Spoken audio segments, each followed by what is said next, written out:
የአክብሮት ሰላምታችን በያላችሁበት ድረስ የተወደዳችሁ የአዲስ ፖስት ቤተሰቦች እንደምን አላችሁ? አዳዲስና ወቅታዊ ሰበር መረጃዎችን ይዘን መጥተናል። በቅድሚያም አበይት ነጥቦችን በማስቀደም እንጀምራለን። በትግራይ ተደጋጋሚ የድሮን ጥቃቶች መፈጸማቸው ተሰማም። በትግራይና አማራ ክልል አዋሳኝ አካባቢዎች የተጀመረው ወታደራዊ ፍጥጫ ዛሬም ተባብሶ መቀጠሉ የተሰማ ሲሆን ተደጋጋሚ የድሮን ጥቃቶች መፈጸማቸው ገልጿል። መቀለ፣ አድዋ፣ አድግራትና በርካታ የትግራይ ክልል አካባቢዎች በድሮን ከበባ ውስጥ መግባታቸውም ተሰምቷል። ዝርዝር መረጃው በዘገባችን ተካቷል፣ ታደምጡታላችሁ። በሌላ ሰበር መረጃ የኤርትራ ሰራዊት ወደ ትግራይ እየገባ መሆኑ ተሰምቷል። በአማራና ትግራይ ክልል አዋሳኝ አካባቢዎች የተቀሰቀሰው ግጭት ተባብሶ መቀጠሉ እየተገለጸ በሚገኝበት ወቅት ህወሓት የኤርትራ ጦር ወደ ትግራይ እንዲገባ ድንበር መክፈቱ ከፍተኛ መነጋገሪያን ፈጥሯል።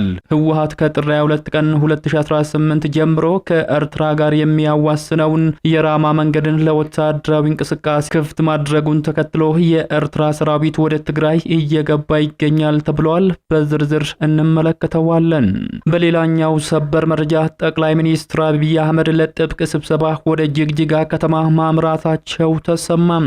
በአፍሪካ ቀንድ ያለው የፖለቲካ ውጥረት በከፍተኛ ሁኔታ እየተጋጋለ በሚገኝበት በዚህ ወቅት የኬንያ፣ የሶማሊያ፣ የጅቡቲና የአረብ ኤሚሬት የደህንነት መሪዎች ከጠቅላይ ሚኒስትር አብይ አህመድ ጋር ለጥብቅ ስብሰባ ጅግጅጋ መግባታቸው ከፍተኛ መነጋገሪያን የፈጠረ ጉዳይ ሆኗል። በዝርዝር እናስደምጣችኋለን። በሌላ መረጃ በህዳሴ ግድቡ ቅርብ ርቀት ላይ የሚገኘው የወርቅ ፕሮጀክት ለቻይና ሊሸጥ መሆኑ ተሰማም። በቤንሻንጉል ጉሙዝ ክልል ሱዳን ድንበር አቅራቢያ የሚገኘው የኩርሙክ የወርቅ ፕሮጀክት ለቻይና ዚጂን ኩባንያ በ4 ቢሊዮን ዶላር ሊሸጥ መሆኑ ከፍተኛ መነጋገሪያን የፈጠረ ጉዳይ ሆኗል። በዝርዝር የምንመለከተው ሌላኛው መረጃችን ነው። እነዚህንና ሌሎች ያልተሰሙ አዳዲስ እና ወቅታዊ መረጃዎች በዚህ ሰዓት የመረጃ ጊዜ ወደ እናንተ ይደርሳሉ። እንደ ሁሉ ጊዜው ቪዲዮ ላይክ እና ሼር በማድረግ ጀምሩት። አዲስ የሆናችሁ ደግሞ ሰብስክራይብ በማድረግ አዳዲስና ወቅታዊ መረጃዎችን ያገኙ። አሁን ወደ ዝርዝሮቹ ነው የምናመራው። በቅድሚያም ጠቅላይ ሚኒስትር አብይ አህመድ ለጥብቅ ስብሰባ ወደ ጅግጅጋ ከተማ ማምራታቸው ተሰማም። በአፍሪካ ቀንድ ያለው የፖለቲካ ውጥረት በከፍተኛ ሁኔታ እየተጋጋለ በሚገኝበት በዚህ ወቅት የኬንያ፣ የሶማሊያ፣ የጅቡቲና የአረብ ኤሚሬት የደህንነት መሪዎች ከጠቅላይ ሚኒስትር አብይ አህመድ ጋር ለጥብቅ ስብሰባ ጅግጅጋ መግባታቸው ተሰምቷል። የኢትዮጵያ፣ የኬንያ፣ የሶማሊያ፣ የጅቡቲና የተባበሩት አረብ ኤሚሬት ልዑካን ቡድን በጅግጅጋ በዛሬው ዕለት እንደሚወያይ የሶማሊያ የዜና ምንጮችም ዘግበዋል። የውይይቱ ጭብጥ ምን እንደሆነ በይፋ ያልተገለጸ ሲሆን በትላንትናው ዕለት የኬንያ የደህንነት አዛዥ ጅግጅጋ መግባታቸው ታውቋል።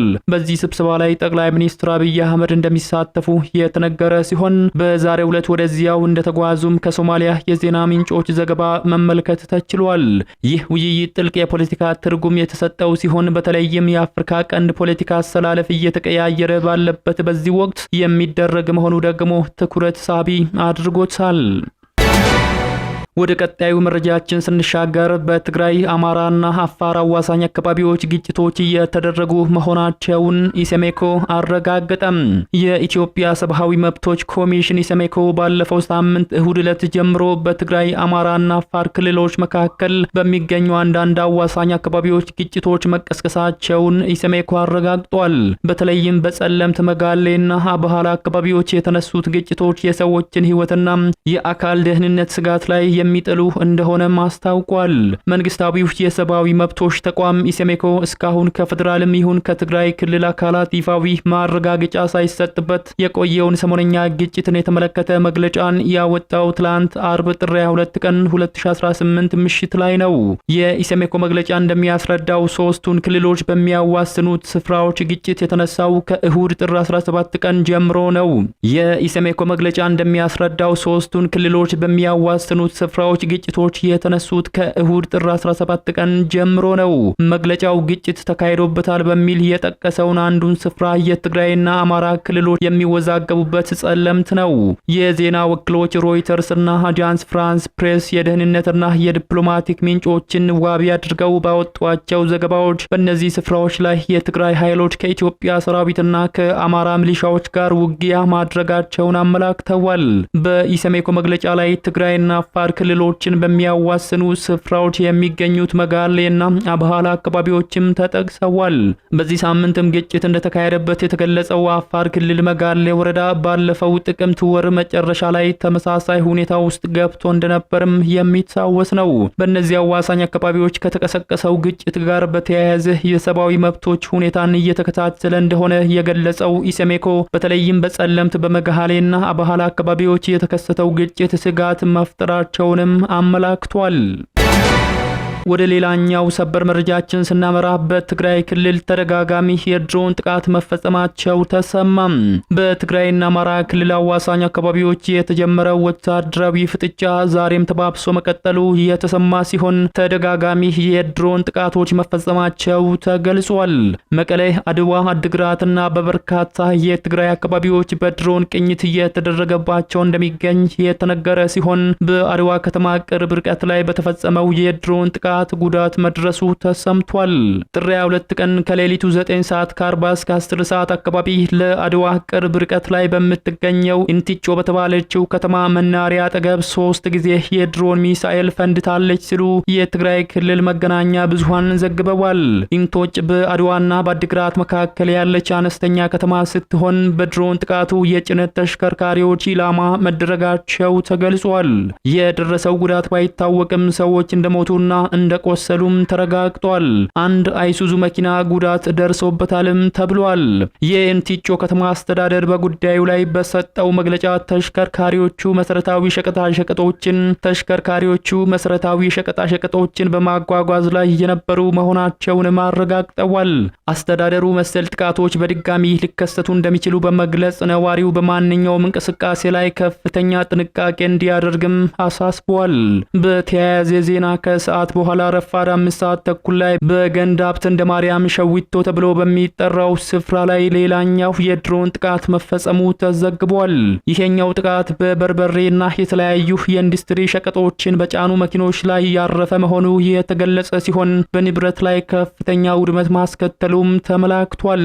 በሁሉም የትግራይ ክልል አካባቢዎች የድሮን አሰሳ ተጠናክሮ ቀጥሏልም ተብሏል። ይህ ጥቃት ተፈጸመ ቢባልም ከጥቂት ቀናት በፊት ከፍተኛ የትግራይ ክልል አመራሮች በከተማዋ ተገኝተው የነበረ መሆኑን መረጃዎችም ያሳያሉ።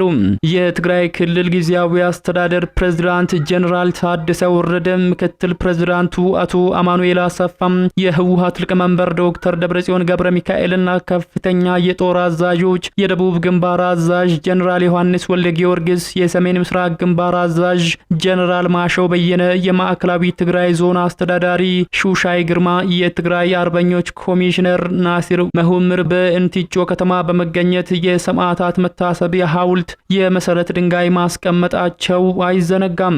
ይህ አዲስ ክስተት በሰሜን ኢትዮጵያ ያለውን የጸጥታ ሁኔታ ይበልጥ አሳሳቢ ያደረገ ሲሆን በሲቪል ተሽከርካሪዎች ላይ ጥቃቶች ተፈጽመዋል መባላቸው በነዋሪው ላይ ከፍተኛ ስጋት መፍጠሩም ተዘግቧል። በዘገባው ላይ ከመከላከያ ሰራዊት በኩል የተሰጠ ምላሽ የለም። በተያያዘ ሰበር መረጃ የኤርትራ ሰራዊት ወደ ትግራይ እየገባ መሆኑ ተሰማም። በአማራና ትግራይ ክልል አዋሳኝ አካባቢዎች የተቀሰቀሰው ግጭት ተባብሶ መቀጠሉ እየተገለጸ በሚገኝበት ወቅት ህወሓት የኤርትራ ጦር ወደ ትግራይ እንዲገባ ድንበር መክፈቱ ተሰምቷል። ህወሓት ከጥር 22 ቀን ጀምሮ ከኤርትራ ጋር የሚያዋስነውን የራማ መንገድን ለወታደራዊ እንቅስቃሴ ብቻ ክፍት ለማድረግ ወስኗል። ነገር ግን ሌሎች እንቅስቃሴዎች እንዳይ እንዳይደረጉ ገደብ ተጥሏል ተብሏል። ይህንን ተከትሎም የኤርትራ ሰራዊት ወደ ትግራይ እየገባ ይገኛል የሚሉ መረጃዎችም ከትግራይ በኩል እየወጡ ይገኛሉ። በሌላ በኩል የራያ ጨርጨር አፋር ያለው መንገድ ከጥር 22 ጀምሮ ለተሽከርካሪዎችና ለእግረኞች መዘጋቱም ተነግሯል። ትላንት ጥር 22 ቀን ከሰዓት በኋላ ህወሓት በያለው ወረዳ በሚገኘው የአፋር ድንበር በራያ ጨጨርና ቢሶበር ወታደሮችን አሰማርቷል። ህወሓት በያለው ግንባር ከባድ የጦር መሳሪያዎችን በመኖሪያ ቤቶች፣ በቤተ ክርስቲያኖች፣ በትምህርት ቤቶችም አሰማርቷል የተባለው 2 መድፍ፣ 1 ዙ 23፣ 2 የተጎታች ሞርታሮች ትላንት ከሰዓት በኋላ በዋጅራት የቲፒኤፍ ሰራዊት ላይ ሲተኩሱ በነበሩበት የከባድ የጦር መሳሪያዎች ላይ ከቀኑ 8 ሰዓት በተፈጸመው የድሮን ጥቃት ከጥቅም ውጪ መሆናቸውን ምንጮች አረጋግጠዋል። በመጨረሻም በህዳሴ ግድቡ ቅርብ ርቀት ላይ የሚገኘው የወርቅ ፕሮጀክት ለቻይና ሊሸጥ መሆኑ ተሰማ። በቤንሻንጉል ጉሙዝ ክልል ሱዳን ድንበር አቅራቢያ የሚገኘው የኩርሙክ የወርቅ ፕሮጀክት ለቻይናው ዚጂን ኩባንያ በ4 ቢሊዮን ዶላር ሊሸጥ መሆኑ ተሰምቷል። ያለፉትን ዓመታት የግብጽ እጅ የነበረበትና የህዳሴ ግድቡ አቅራቢያ በመገኘቱ ስጋት የፈጠረው ፕሮጀክቱ ወደ ቻይናው ኩባንያ መሸጋገሩ ለስጋቱ ልባት እንደሚሰጥም ታመናል ተብሏል። ከፍተኛ የወርቅ ክምችት እንዳለበት በሚታመነውና ከአሶሳ እስከ ሱዳን ድንበር በተንሰራፋው የ100 ኪሎ ሜትሮች የኩርሙክ ወርቅ ፕሮጀክትን እስካሁን ይዞ እያስተዳደረ የነበረው አሊያድ ጎልድ ኩባንያ ፕሮጀክቱን ለቻይናው ዚንጅ ኩባንያ ለማስተላለፍ እየተዘጋጀ መሆኑን የዓለም አቀፍ ፋይናንስ ገበያ ዘገባዎች አመላክተዋል። አሊያድ ጎልድ በማሊና አይቨሪ ኮስት ካሉት ይዞታዎች የኢትዮጵያው ኩርሙክ በመጠኑ ከሌሎች ከፍ ያለና 21,000 ቶን የተረጋገጠ ክምችት እንዳለው ይታመናል። ይህ የወርቅ ፕሮጀክት ለ10 ዓመታት ያህል የግብጽ አስኮም ሆልዲንግ ኩባንያ ይዞት የነበረ ሲሆን አስኮም የግብጽ ወታደራዊ የንግድ ተቋም ቃላ ሆልዲንግስ አንዱ አካል ነው ተብሏል። ጠቅላይ ሚኒስትር አብይ አህመድ ወደ ስልጣን ሲመጡ የወርቅ ፕሮጀክቱ ከህዳሴ ግድቡ ጋር ባለው መቀራረብ ሳቢያ የግብጹ አስኮም ለቆ እንዲወጣ መደረጉን ለጉዳዩ ቅርብ የሆኑ ምንጮች አስረድተዋል። ይሁንና አስኮም ግልጽ ባልሆነ መንገድ የፕሮጀክቱን ባለቤትነት ራሱ በእጅ አዙር ለሚቆጣጠረው ለአላይድ ጎልድ አስተላልፏል። የግብፁ አስኮም በአላይድ ጎልድ ውስጥ ድርሻ ያለው ሲሆን አሁን ከሽያጩ ዳጎስ ያለ ገንዘብ እንደሚያገኝም ተሰምቷል። የአላይድ ጎልድን ፕሮጀክት በኢትዮጵያ የሚመሩት አድራሻቸውን አዲስ አበባ ያደረጉት አቶ ብሩክ ወርቁና የቀድሞ የህወሓት ታጋይ አቶ ሙሉጌታ ኃይለማርያም ናቸው። ይህን ፕሮጀክት የቤንሻንጉል ጉሙዝ ክልል ባይደግፈውም በፌደራል መንግስቱ ይሁንታና ግፊት አላይድ ጎልድ እስካሁን በይዞታው ላይ ቆይቷል። ከፕሮጀክቱ በይፋ ወርቅ ማውጣት ባይጀመርም የቤንሻንጉል ጉሙዝ ክልል ባለስልጣናት ግን ከአካባቢው በድብቅ ወርቅ እያወጣም ወደ ሌሎች ሀገራት እንደሚያሻግር እንደሚያውቁ ይናገራሉ። ጠቅላይ ሚኒስትር አብይ አህመድ ከ5 ወራት በፊት ይህንን ፕሮጀክት ሲጎበኙ ፕሮጀክቱ ያለውን ሀገራዊ ፋይዳ ጠቅሰው ትልቅ ሀገራዊ ፕሮጀክት ነው ሲሉ ጠርተውታል። በዚህ ሳምንት መጀመሪያ አላይድ ጎልድ ይፋ እንዳደረገው አሁን ፕሮጀክቱ ከቻይና መንግስት ጋር ቁርኝነት ላለው ዚንጅ ኩባንያ በ4.4 ቢሊዮን ዶላር ለመሸጥ ተስማምቷል። ዚንጅ ኩባንያ ከቻይናው ፕሬዝዳንት ሺጂፒንግ ጋር ቀጥታ ግንኙነት አላቸው ከሚባሉት የቻይና ኩባንያዎች አንዱ ነው። የተወደዳችሁ የሚዲያችን ቤተሰቦች ለሰዓቱ ያዝንላችሁ መረጃዎች የተከታተላችሁትን ይመስሉ ነበር። ከሰዓታት በኋላ በሌሎች አዳዲስ መረጃዎች ዳግም እስከምንገናኝ በያላችሁበት መልካሙን ሁሉ ተመኘን።